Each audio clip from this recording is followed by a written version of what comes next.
یہ ایک ڈاکٹر صاحب ہیں، میں نے انہیں کہا تھا کہ اگر آپ میرے سوالوں کا جواب دے دیں تو میں اپنی تمام ویڈیوز ڈیلیٹ کر دوں گا۔ اگر یہ میرے سوالوں کا جواب نہ دے پائے تو آپ نے لکھنا ہے کہ کیس کلوز۔ ان کی ہر ویڈیو پہ جا کے ضرور لکھیے گا، کیونکہ میں اب جو دلائل دوں گا، اس سے پہلے میں نے جتنے بھی دلائل دیے وہ میں نے کتاب استعمال نہیں کی۔ جون صاحب، میں آج آپ کے ان تمام سوالات کا تفصیلی جواب دوں گا، اور آخر میں بھی آپ سے کچھ سوالات ضرور پوچھوں گا۔ ان سوالات کو سننے کے لیے اس ویڈیو کو آخر تک ضرور دیکھیے گا۔ اس سے پہلے کہ میں آپ کے سوالات کی طرف بڑھوں، مجھے ایک انتہائی افسوسناک اور حیران کن بات کا ذکر کرنا ہے۔ صرف ایک ڈاکٹر میرے سوالوں کا جواب دے رہا تھا جب میں نے اسے ہسٹری اور کمپیریٹیو اسٹڈی کا اپنا ایک چھوٹا سا مطالعہ بتایا تو آپ کا ڈاکٹر سفیان مجھے بلاک کر گیا۔ کیا کمال کی بات ہے، صرف ایک بندے میں ہمت ہوئی میرے سوالوں کے جواب دینے کی۔ جون صاحب، آپ نے ایک اور ویڈیو میں یہ سری اور سفید جھوٹ بولا کہ میں نے آپ کو بلاک کر دیا ہے۔ مجھے سمجھ نہیں آتی کہ آپ کو اس قدر سستے ڈرامے اور جھوٹ کی ضرورت کیوں پیش آئی۔ آپ کا ایک پیج، اس پر 6 لاکھ سے زیادہ فالوورز ہیں۔ آپ کا ایک اور پیج بھی ہے جس پر 4-5 لاکھ فالوورز ہیں۔ میرے فالوورز آپ سے تقریباً 10 گنا کم ہیں، میرے بمشکل 1.5 لاکھ فالوورز ہیں۔ تو پھر یہ ڈرامے، یہ جھوٹ کیوں؟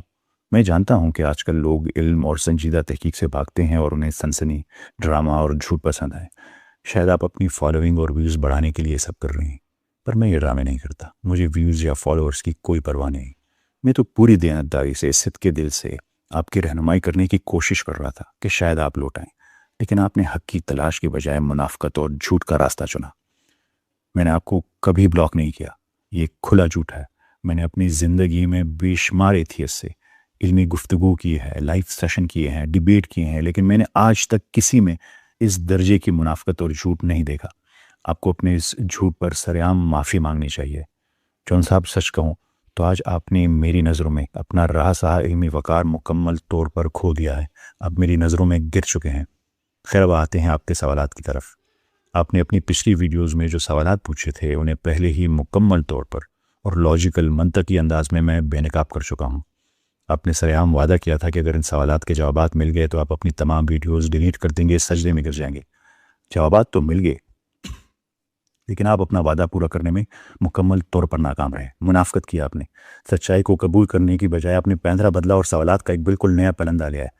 میں آج آپ کے نئے سوالات میں سے ہر ایک کا جواب بھی دینے جا رہا ہوں، لیکن میں آپ سے سیدھا سوال کرتا ہوں کہ آپ اس بار واقعی اپنے الفاظ کی پاسداری کریں گے، تھوڑی سی ڈیسنسی دکھائیں گے، تھوڑی سی انٹلیکچوئل آنیسٹی دکھائیں گے، یا ایک بار پھر میدان چھوڑ کر بھاگ جائیں گے؟ انفرا سونک اور انفرا ریڈ اور اس طرح کی لینگویج یوز کر کے آپ جو لوگ ان پڑھ، جاہل اور گوار ہیں، یعنی کہ ہمارے پاکستان میں 60% لوگ ایسے ہیں جو الٹریٹ ہیں، جو کہ اپنا نام تک نہیں لکھنا پڑھنا جانتے، آپ ایسے مشکل ٹرمینالوجیز یوز کر کے آپ انہیں بہکا سکتے ہیں، مگر مجھے نہیں۔ آپ مجھ پر الزام لگاتے ہیں کہ میں physics, infrared, quantum physics, quantum mechanics, astrophysics, cosmology کی بات کر کے لوگوں کو کنفیوز کر رہا ہوں، اور یہ دعویٰ کرتے ہیں کہ عوام ان چیزوں کو نہیں سمجھتی اور یہ باتیں ان کی سمجھ میں نہیں آتی۔ یہ سائنس سے بھاگنے کی ایک مایوس کن کوشش ہے آپ کی، کیونکہ یہ آپ کے جو ایتھیسٹک پوائنٹ آف ویو ہے اسے جڑ سے اکاڑ کر پھینک دیتی ہے۔ یہ کائنات بذات خود اللہ کی ایک عظیم کتاب ہے۔ اس کی فزکس، اس کی بایولوجی، اس کی کیمسٹری، اس کا بے عیب توازن اور اس کے کائناتی قوانین اللہ کی سب سے بڑی نشانیاں ہیں جو انسانیت کو سیدھا اس کی طرف رہنمائی کرتی ہیں۔ سائنس کوئی دھوکہ یا چال نہیں ہے، یہ تو ایک طریقہ ہے، میتھڈ آف اسٹڈی ہے، جسے ہم اللہ کی بنائی ہوئی تنگ کر دینے والی خوبصورت اور مکمل طور پر متوازن کائنات کو سمجھنے کے لیے استعمال کرتے ہیں۔ کاش آپ نے پڑھی ہوتی۔ وہ ملحدین جنہیں کائنات کا گہرائی سے مطالعہ نہیں کیا، وہ اپنی کم فہمی کا ملبہ عوام پر ڈال کر اس سے بچ نکلنے کی کوشش کرتے ہیں۔ اگر آپ کے پاس واقعی اس کائنات کی ساخت کو سمجھنے کا گہرا علم ہوتا، اور اگر آپ کا دل مکمل طور پر تعصب سے پاک ہوتا، تو آپ ایمان کا مذاق اڑانے والی ویڈیوز نہ بنا رہے ہوتے، بلکہ آپ خالق کی اس بے پناہ عظمت کے سامنے اسی وقت سجدے میں گر جاتے۔ آپ کائنات کے اس ناقابل تردید ذہانت اور ڈیزائن سے محض اس لیے فرار اختیار نہیں کر سکتے کہ اس کی اصطلاحات، اس کی ٹرمینالوجیز آپ کی کم علمی کو بے نقاب کرتی ہے۔ یہ آپ کا قصور ہے، آپ کو سیکھنا چاہیے تھا، آپ کو سمجھنا چاہیے تھا، اللہ کی اس کتاب کو پڑھنا چاہیے تھا اعتراض کرنے سے پہلے۔ کتاب کا نام ہے آپ کے سامنے میں کتاب کا نام لکھ دیتا ہوں اور اس کے علاوہ جو ہے وہ میں آپ کو بتا دیتا ہوں کہ کہاں سے جی سنن ابن ماجہ کتاب کا نام ہے سنن ابن ماجہ یہ سامنے یہ حدیث کی کتاب ہے شاید ڈاکٹر صاحب اسے نہ پڑھ پائیں کیونکہ یہاں پہ اعراب نہیں لگے تو چلیں بات کرتا ہوں حدیث نمبر 1944 حدیث ہے جس میں ہماری امہات المومنین امی عائشہ فرماتی ہیں رجم کی آیتیں اور بڑی عمر کے آدمی کو 10 بار دودھ پلانے کی آیت اتری تھی اور یہ دونوں آیتیں ایک کاغذ پر لکھی ہوئی تھی اور وہ کاغذ میرے تخت کے نیچے تھا ٹھیک ہے جی اس کے بعد نبی کریم صلی اللہ علیہ وسلم کی وفات میں ہم لوگ مشغول تھے اور ایک بکری آئی وہ کاغذ وہ پتا یا وہ چمڑے کا ٹکڑا کھا گئی اب ڈاکٹر صاحب مجھے یہ ضرور جواب دیجیے یہاں ہنسنے کی بات ہے کہ آپ کے اللہ نے تو قرآن پاک میں وعدہ کیا ہے سورہ بقرہ میں آپ نے شاید یہ نہیں پڑھی سوری آپ کو سورہ الحجر آیت نمبر 9 میں اللہ نے وعدہ کیا ہے بے شک یہ کتاب نصیحت ہم نے اتاری اور اب آتے ہیں آپ کے مخصوص دعووں کی طرف اور شروعات کرتے ہیں سنن ابن ماجہ کی اس حدیث سے جس میں حضرت عائشہ رضی اللہ تعالیٰ عنہ کے بستر کے نیچے ایک بکری کے صحیفے کھا جانے کا ذکر ہے۔ آپ کا دعویٰ ہے کہ اس سے یہ ثابت ہوتا ہے کہ اللہ تعالیٰ قرآن کی حفاظت کرنے میں ناکام رہے، معاذ اللہ۔ اول تو خالص علمی اور اکیڈمک لحاظ سے علم حدیث کے جید علماء نے سند میں خامیوں کی وجہ سے اس مخصوص روایت کو ضعیف قرار دیا ہے۔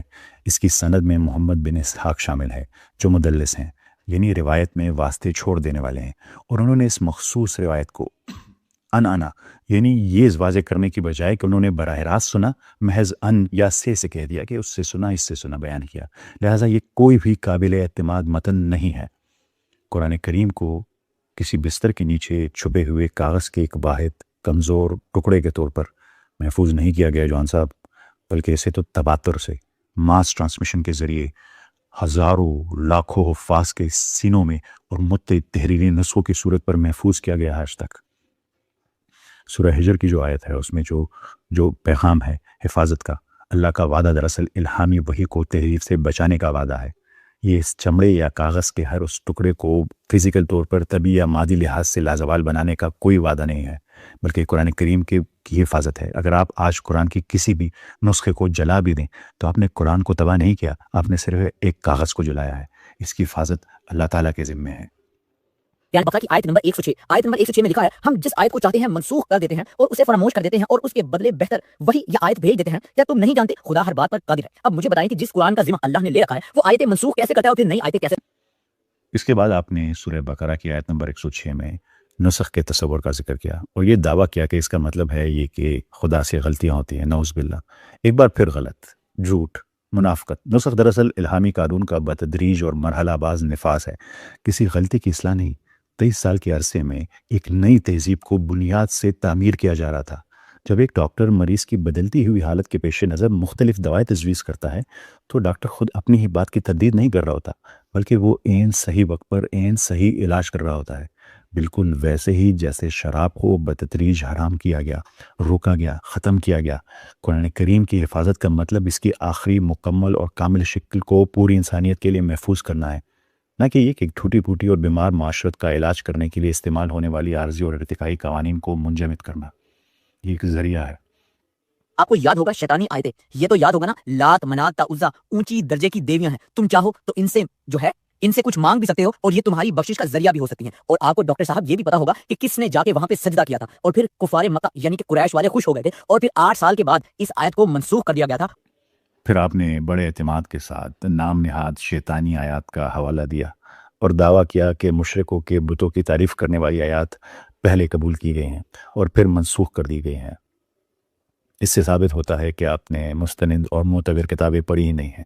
یہ کہانی ایک مشہور و معروف تاریخی من گڑت افسانہ ہے جسے علم حدیث اور تفسیر کی چوٹی کے علماء، جن میں سے ابن کثیر، امام نووی مختلف شامل ہیں، نے سختی سے مسترد کیا ہے۔ اس کہانی کی ہر ایک سند منقطع ہے یا ضعیف ہے۔ منطقی لحاظ سے یہ بھی بالکل بیہودہ بات ہے۔ سورہ نجم کی آیت کو دیکھیں 19 سے 23 تک، یہ انہی بتوں کی شدید مذمت کرتی ہے اور ان کا مذاق اڑاتی ہے۔ یہ بات لسانی اور منطقی طور پر قطعی ناممکن اور بیتوکی ہے کہ بتوں کی تعریف کو ان آیات کے بیچ میں گھسا دیا گیا ہو جو انہی بتوں کو مشرکین کے گڑے ہوئے محض کھوکھلے نام قرار دے رہی ہو۔ کتنی اللاجیکل بات ہے۔ آپ ایک جھوٹا بیانیہ گھڑنے کے لیے ایک مسترد شدہ تاریخ کا سہارا لے رہے ہیں۔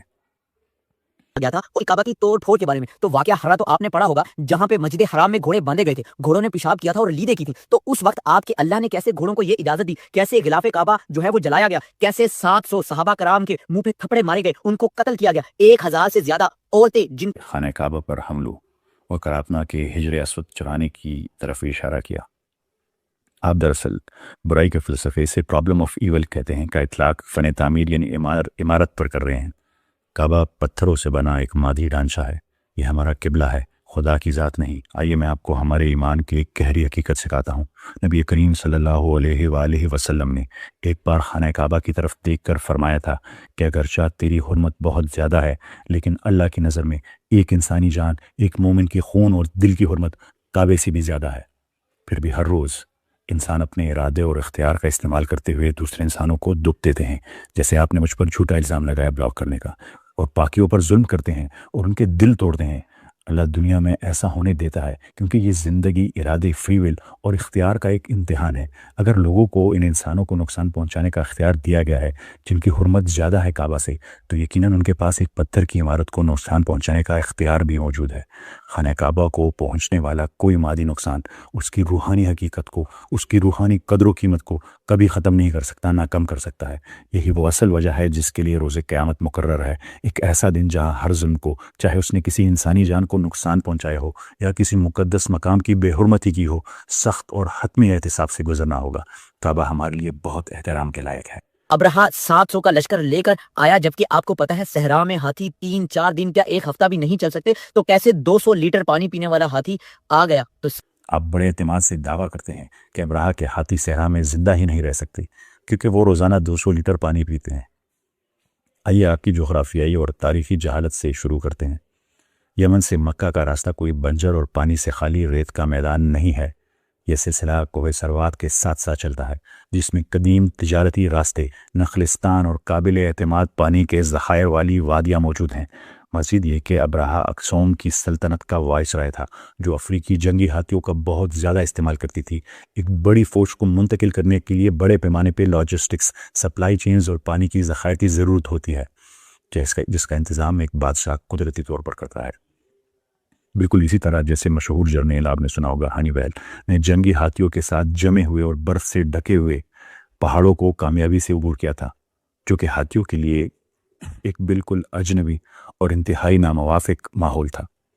ابرہا کا ایک فوجی سپلائی چین کے ساتھ عرب کے قائم شدہ تجارتی راستوں پر ہاتھیوں کو منتقل کرنا تاریخی اعتبار سے بالکل ممکن ہے اور بالکل لاجیکل اور معقول ہے۔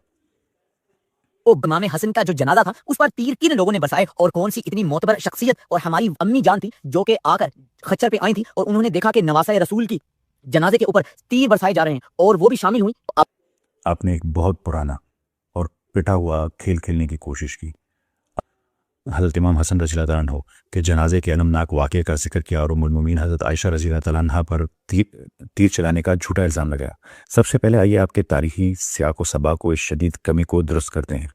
مستند تاریخ روایت یہ بتاتی ہے کہ حضرت عائشہ رضی اللہ تعالیٰ عنہ نے کوئی تیر نہیں چلایا۔ یہ بات بالکل غلط ہے، سراسر غلط ہے۔ لیکن یہاں اصل مسئلہ آپ کی تاریخی تعریف نہیں ہے، اصل مسئلہ آپ کا ایجنڈا ہے۔ آپ جان بوجھ کر فرقہ وارانہ تقسیم کی آگ بھڑکانے کی کوشش کر رہے ہیں۔ آپ سوچتے ہیں کہ آپ شیعہ اور سنی کو آپس میں لڑا کر ہمیں تقسیم کر سکتے ہیں۔ آئیے میں آپ کی معلومات میں اضافہ کرتا ہوں، یہاں تک کہ ایران کے سپریم لیڈر آیت اللہ خامنائی صاحب نے بھی ایک عالمی سطح پر تسلیم شدہ فتویٰ جاری کیا ہے، جس میں حضرت عائشہ رضی اللہ تعالیٰ عنہ یا محترم صحابہ کرام کی توہین کو صریحاً حرام قرار دیا ہے۔ میں آپ کے لیے بات بالکل صاف اور واضح کر دوں، شیعہ ہمارے بھائی ہیں، سنی ہمارے بھائی ہیں، ہماری صرف ایک ہی بنیادی پہچان ہے۔ جی ہاں، کسی بھی عظیم اور 1400 سال پرانی تہذیب کی طرح ہمارے اندرونی اختلافات اور تاریخی تنازعات موجود ہو سکتے ہیں، لیکن جب آپ جیسے ایتھیسٹ ملحدین کی بات آتی ہے تو ہمارے عقیدے کا مذاق اڑاتے ہیں، تو ہم ایک ٹیم ہیں، ہم ایک مسلم امہ ہے، ایک مسلمان چاہے وہ شیعہ ہو یا سنی، بالکل اسی ایک قرآن کی پیروی کرتے ہیں، اسی ایک اللہ پر ایمان رکھتے ہیں اور اسی ایک رسول صلی اللہ علیہ وآلہ وسلم سے محبت کرتے ہیں۔ جب تک آپ اللہ کی کتاب اور اللہ کے رسول پر ایمان نہیں لاتے، آپ ہمارے لیے غیر اور باہر والے ہیں۔ آپ کو ہمارے اندرونی اور گھریلو معلومات کا استحصال کرنے کی قطعی کوئی اجازت نہیں۔ ہم ایک متحد صف ہیں اور آپ جیسے لوگوں کی جانب سے امت کو تقسیم کرنے کی کوئی بھی کوشش ہمیں ناکام اور رائے گاہ نہیں جائے گی۔ جان صاحب، اب جب کہ آپ کے تمام سوالات کے مکمل منطقی اور سائنسی جوابات دیے جا چکے ہیں، تب میری باری ہے۔ میرے آپ سے آپ کے لیے کچھ براہ راست سوالات ہیں۔ اگر آپ کا اور آپ کے جیسے دیگر ملحدین کا یہ دعویٰ ہے کہ یہ قرآن محض ایک انسان کی لکھی ہوئی پرانی کتاب ہے تو ذرا اپنے تعصب کی اینک اتاری، اپنی پوری سائنسی اور عقلی قابلیت استعمال کرتے ہوئے مجھے ان سوالات کے جوابات دیجیے، مجھے سمجھائیے۔ اس کائنات کا آغاز جسے بگ بینگ کہتے ہیں، آج کی جدید سائنس نے دہائیوں کی ریسرچ، اربوں ڈالرز کے بجٹ اور ہیڈرون کولائڈر جیسی بھاری مشینری کے بعد یہ دریافت کیا کہ یہ پوری کائنات، تمام کہکشائیں، زمین اور آسمان ابتدا میں ایک ہی اکائی یعنی سنگل اینٹیٹی کی صورت میں جڑے ہوئے تھے، جنہیں ایک عظیم دھماکے یعنی بگ بینگ کے ذریعے الگ کیا گیا۔ مجھے بتائیے 1400 سال پہلے صحرائے عرب میں موجود ایک انسان کو کیسے علم تھا کہ کائنات کی ابتدا ایسے ہوئی تھی؟ سورہ انبیاء کی آیت نمبر 30 پوری صراحت سے کہتی ہے کہ ان منکرین نے اس بات پر غور نہیں کیا کہ آسمان اور زمین آپس میں جڑے ہوئے تھے، پھر ہم نے انہیں الگ کر دیا۔ انہیں کائنات کا یہ ماڈل کس نے سکھایا؟ جواب دیجئے، زندگی کی ابتدا اور پانی یعنی اوریجن آف لائف۔ آج جدید بایولوجی ہمیں بتاتی ہے کہ ہر زندہ خلیہ یعنی سیل کا سائٹوپلازم 70 سے 80% پانی پر مشتمل ہے۔ یہ ایک ثابت شدہ سائنسی حقیقت ہے، یہاں تک کہ ناسا جب ناسا خلا میں زندگی تلاش کرتا ہے تو ان کا پہلا اصول ہوتا ہے فالو دا واٹر، یعنی پانی تلاش کرو، پانی ملے گی تو زندگی ملے گی۔ سورہ انبیاء کی اسی آیت میں 1400 سال پہلے یہ اعلان کر دیا گیا تھا، اور ہم نے ہر زندہ چیز کو پانی سے پیدا کیا۔ جب مائکروسکوپ اور بایولوجی کی کسی لیبارٹری کا وجود تک نہ تھا تو صحرا کے اس خشک ماحول میں رہنے والے ایک انسان نے حیات کا یہ سب سے بڑا اور بنیادی راز کیسے جان لیا تھا؟ آپ بلیک ہولز کو جانتے ہیں کہ بلیک ہولز کی دریافت کیسی ہوئی؟ آج کی ایسٹرو فزکس ہمیں بلیک ہولز کے بارے میں بتاتی ہے کہ یہ وہ مردہ ستارے ہیں جو اپنی شدید کشش ثقل کی وجہ سے غائب ہو جاتے ہیں، اسپیس ٹائم فیبرک میں انویزیبل ہو جاتے ہیں، پیچھے چلے جاتے ہیں۔ کائنات کے سینے میں پھر یہ تیزی سے سفر کرتے ہیں اور ایک عظیم کائناتی ویکیوم کلینر کی طرح اپنے آس پاس راستے میں آنے والی ہر چیز کو اپنی طرف کھینچ لیتے ہیں، اس کو نگل لیتے ہیں۔ اب ذرا سورہ تکویر کی آیت نمبر 15 اور 16 کو پڑھیے، جو آپ نے پڑھی ہی نہیں ہوگی، مجھے یقین ہے۔ اللہ تعالیٰ قسم کھا کر فرماتے ہیں، بس میں قسم کھاتا ہوں پیچھے ہٹ جانے والے کی، یعنی غائب ہونے جانے کی، جو اسپیس ٹائم فیبرک میں پیچھے چلے جائے، ستاروں کی جو تیزی سے چلنے والے ہیں اور سمیٹ لینے والے یا صفایا کر دینے والے ہیں۔ عربی میں الخنس کا مطلب ہے چھپ جانے والے یا غائب ہونے جانے والے، اور کنس کا مطلب ہے جھاڑو دینے والے، ویکیوم کلینر کی طرح صفایا کرنے والے، ویکیومنگ کرنے والے۔ مجھے بتائیے، صدیوں پہلے جب انسانیت کہکشاؤں کے نام تک نہیں جانتی تھی، انہیں بلیک ہولز کی یہ عین اور قطعی سائنس خصوصیات کس نے بتائی؟ انہیں یہ اتنی ایڈوانسڈ انفارمیشن کہاں سے ملی؟ آپ شاید تھیوری آف ریلیٹیوٹی کو جانتے ہوں گے۔ 20ویں صدی میں البرٹ آئنسٹائن نے اپنی theory of relativity, special theory of relativity اور جنرل تھیوری آف ریلیٹیوٹی پیش کر کے دنیا کو حیران کر دیا کہ وقت کوئی مستقل یعنی ایبسولوٹ چیز نہیں ہے، بلکہ یہ کشش ثقل اور رفتار کے حساب سے بدل سکتا ہے، یعنی یہ ایک ریلیٹیو ہے۔ لیکن قرآن کریم نے آئنسٹائن سے 1400 سال پہلے ہی وقت کو ریلیٹیو کے طور پر پیش کر دیا تھا۔ قرآن کریم نے واضح طور پر بتایا کہ اللہ کے ہاں ایک دن تمہاری گنتی کے 1000 سال سورہ حج میں کہا، یا 50,000 سال سورہ معارج، یعنی ریلیٹیو ہے، چینج ہوتا رہتا ہے، اس کے برابر ہو سکتا ہے۔ اصحاب کہف کا واقعہ دیکھیے، یا حضرت عزیر علیہ السلام کا 100 سال تک سوئے رہنے کا واقعہ دیکھیے، اسے محض دن کا ایک پہر محسوس کرنا، یہ سب ٹائم ڈائلیشن کی پرفیکٹ مثالیں ہیں۔ انہیں ماڈرن فزکس کی یہ پیچیدہ تھیوری کس نے پڑھائی؟ قرآن کریم کو یہ باتیں کہاں سے پتہ لگی؟ کبھی آپ نے سوچا، یا یہ بے تکے اعتراضات ہی آپ اٹھاتے رہیں گے؟ اب ذرا انسانی اناٹمی کو سمجھے۔ آج کی نیورو سائنس بتاتی ہے کہ انسان کے دماغ کا اگلا حصہ یعنی پری فرنٹل کارٹیکس، اسے پری فرنٹل کارٹیکس کہتے ہیں، جھوٹ بولنے اور فیصلے کرنے کا مرکز ہے۔ قرآن کریم نے سورہ الق میں جھوٹ بولنے والی زبان کا نہیں بلکہ جھوٹی اور خطاکار پیشانی کے بالوں کا ذکر کیا کہ فورینسک سائنس نے 19 صدی میں دریافت کیا کہ دنیا میں کسی بھی دو انسانوں کے جو فنگر پرنٹس ہوتے ہیں وہ ایک جیسے نہیں ہو سکتے۔ لیکن سورہ قیامہ نے صدیوں پہلے مرنے کے بعد دوبارہ اٹھائے جانے کے سوال پہ جب آپ جیسے انکار کرنے والوں نے سوال اٹھایا کہ ہمیں دوبارہ اٹھایا جائے گا، تو کیا جواب دیا؟ کہ ہم تو اس کی انگلیوں کے پور اس کے فنگر پرنٹس تک درست کرنے پر قادر ہیں۔ قرآن کریم نے ہڈیوں کے بجائے فنگر پرنٹس کا ذکر کیوں کیا؟ انہیں انسانی شناخت کے اس بار کوڈ کیا کیسے علم تھا 1400 سال پہلے؟ مجھے بتائیے کہ یہ کائنات جو فائن ٹنگ ہے، جو چاروں فنڈامنٹل فورسز ہیں، اتنی پرفیکٹ ہیں، یہ کیسے اتنی پرفیکٹ ہیں؟ اور قرآن کریم نے اسی چیز پر ہمیں چیلنج کیسے دیا ہے؟